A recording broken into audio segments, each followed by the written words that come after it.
an experience, and then I booked into Alaska, which was really interesting. There was that nightclub was called the Green Lantern at that 1951 or 2, I guess, and they had 7 girls on the show, and they had people come in. You know, maybe I was booked for 3 months, but when that winter started in, I told the owner Scott, I said, Scott, I gotta get out of here. I can't take cold weather. He says, okay, I'd love to keep you, but he says, if you feel you gotta go, well, that's okay, we'll cancel the contract. But they had people come in like Frankie Lane, you know, Mule Train. Oh, yeah. Yeah, Frankie Lane came in, but the big names didn't stay but about a week. They wouldn't book out for just about a week at a time. Well, I booked for 3 months. I needed the money, and it was good money to go to Alaska. So anyway, there were 7 of the wee girls, and one night, well, 2 nights, it took him 2 nights, he came in and he had, remember the silver dollars? He threw 1,500 in silver dollars. It took him 2 nights to throw, you know, to the dance floor for 8 tips for we 7 girls. But we divided with the band. We wouldn't not give the band a percentage. So it took him 2 nights, and I said, what would that guy be doing that would come in and go? Back at that end, money was pretty tight, you know, back in the 50s. And I said, what would he be kind of where's he come from with all that money to throw silver dollars? What was half of those now? Wow, they're collectible of silver dollars. Anyway, he says, well, he owns a whorehouse up here in Alaska. Oh, I said, oh, well, no, my God, no one. Because, you know, people came in from San Francisco and different places to that nightclub.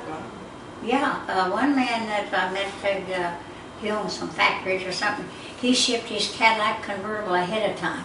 So when he got there, he'd have his own car. He was rich enough. He'd come out to the bar, and the girls were jealous, some of them, because he kind of liked me, and we'd go to the bar and sit with him, and ever so many drinks he'd hand out. He had bills rolled up with a rubber band around them, like $50 bills, and he'd hand us a $50 bill, and always handed me out more. And I never went out with him. He said he wanted me to, he asked me if I would like to take a boat cruise. I thought, a lot of girls go out on the boats with him in their yachts. You know, he had a yacht. And I thought, if you're out there on that yacht, there's no escape. If he wants to rape you, he's going to do it. Because you can't jump in the ocean or get thrown in the ocean. I never would go out. Never would go out. That was smart. A lot of those girls that drink, they didn't care. They would go. It does away with your insight of what could happen. That's how you made it to 91. Yeah. So anyway, in the Alaska club, it was on, of course, a mob guy, Italian, and Scott. I said, Scott, Kate won't be in the show tonight. One of the girls was really a bully. She had all the girls. Hey, do you remember how mean you talked to me last night in the dressing room, and even the other girl? Yeah, I remember. I said, well, do you really mean what you said? Yeah, by the time she said, yeah, I hit her with that nut right in the face. Man, I mean, the blood flew, and she couldn't go to work that night. Her forehead was kind of busted open, and her cheek was busted, and she was a mess. Her head was swollen, and I thought she was going to bleed to death. But anyway, I went in ahead of her that night to go to work, and Scotty was a handsome Italian. He kind of had eyes for me, I think, anyway, but I ignored him because, you know, you just don't get involved with the club owners. They all got wives and family.